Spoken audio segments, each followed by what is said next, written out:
Stop romanticizing Gone Girl. Amy Dunn manipulated the feminist system. Gone Girl isn't about revenge. It's about control. About a woman who manipulates her way through life. Not because she's wounded, not because she wants to be loved, but because she enjoys the power. She needs it. Amy Dunn isn't a tragic victim of male expectations. She's a calculated manipulator with an agenda, turning every relationship into a stage where she stars, scripts, and directs.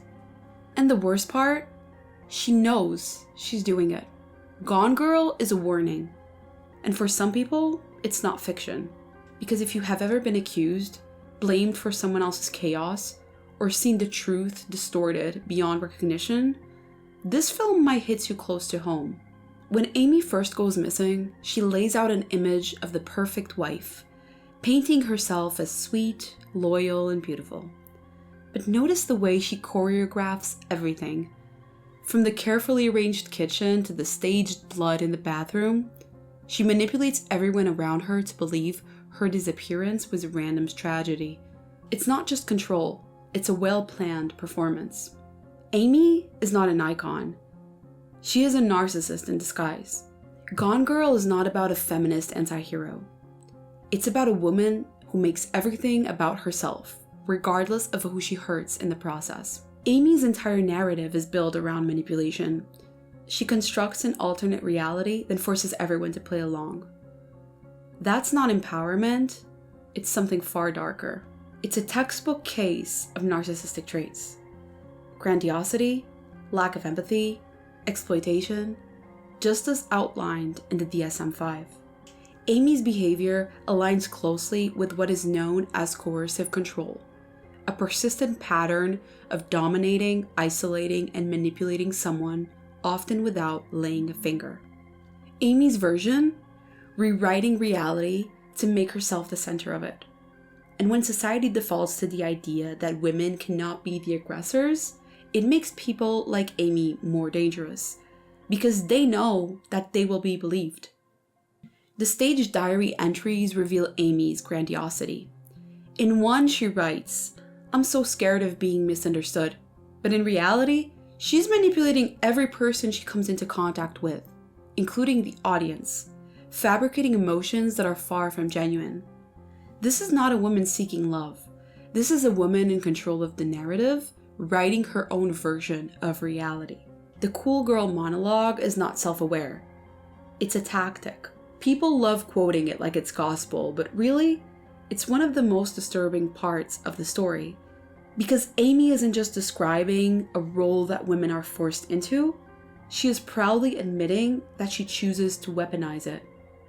She chooses to shapeshift. And in this speech, she shows us exactly how she does it. She doesn't perform to please, she performs to control. And when the audience starts nodding in agreement, thinking, wow, she gets it, they have already fallen for her act.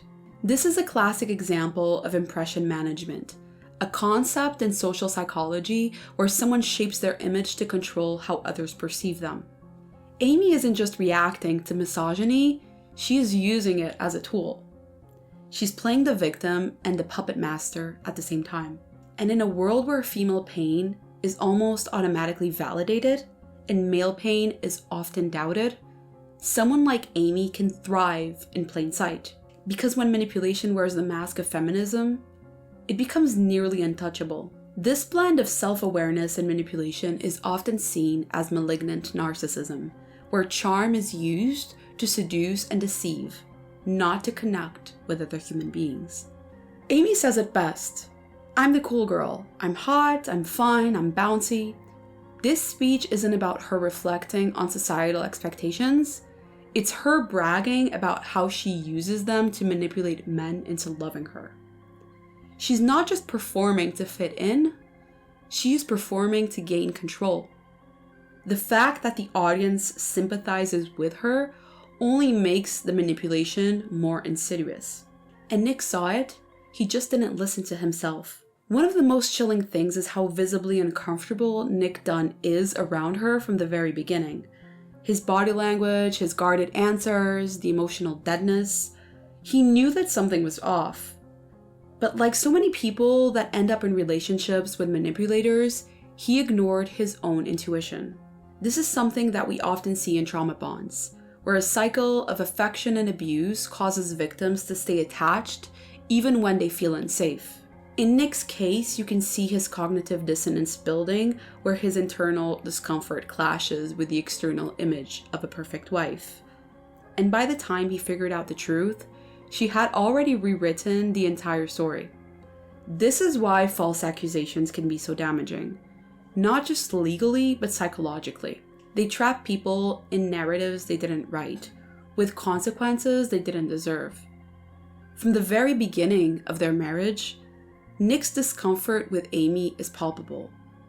Notice his fidgeting, his avoidance of eye contact, the subtle signs of emotional detachment. This is cognitive dissonance in action. Nick feels that something is off, but he's so entranced by the outward appearance of the perfect wife that he ignores it. By the time he realizes the truth, Amy had already spun the entire narrative in her favor. It's a scary portrayal of how manipulators make their victims doubt their own reality. And this story does have emotional truth, but it isn't Amy. It's just what she represents, in a way. Amy does reflect something real.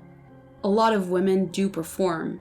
And if you are a woman, you have probably experienced the feeling that you would only be loved if you were accommodating or sexy or cool or calm and collected, but not angry or messy or real. That part is true, but Amy uses that cultural truth as a mask. She doesn't want love, she wants power. And this links to pseudo-self-awareness, a manipulative tactic where someone uses the language of therapy and trauma to justify harmful behavior without genuine reflection or change. And to be clear, using the language of therapy isn't the problem. The danger lies when it's used as a smokescreen for control. Amy mimics emotional insight, but what we are seeing is emotional manipulation through narrative control. And that's the difference. Because when someone abuses the language of healing to justify harm, they don't just gaslight individuals, they erode collective trust. Gone Girl is not about women being misunderstood or seeking for revenge because they feel lost for being cheated on. It's about what happens when manipulation wears the costume of empowerment. Amy's smile isn't one of relief, it's satisfaction. She's pleased with the performance she put on, how well the public is buying her act. This is where the manipulation becomes clear. She uses the performative aspect of being the cool girl, the perfect wife, to make everyone believe her version of the truth. She's not evolving, she's strategizing. Gone Girl is a reminder that abuse and manipulation isn't gendered. Women can be perpetrators too. This is critical to understand, especially in the age of gendered discourse around victimhood, where women are often assumed to be incapable of emotional abuse. But the reality is, Amy isn't a role model. She's a warning. She's a reminder that some people don't cry for help, they cry wolf. And if you have ever been falsely accused, or had your reality rewritten by someone who used your kindness against you, this story is way more than entertainment. It's a mirror. So what do you see when you look at Amy Dunn?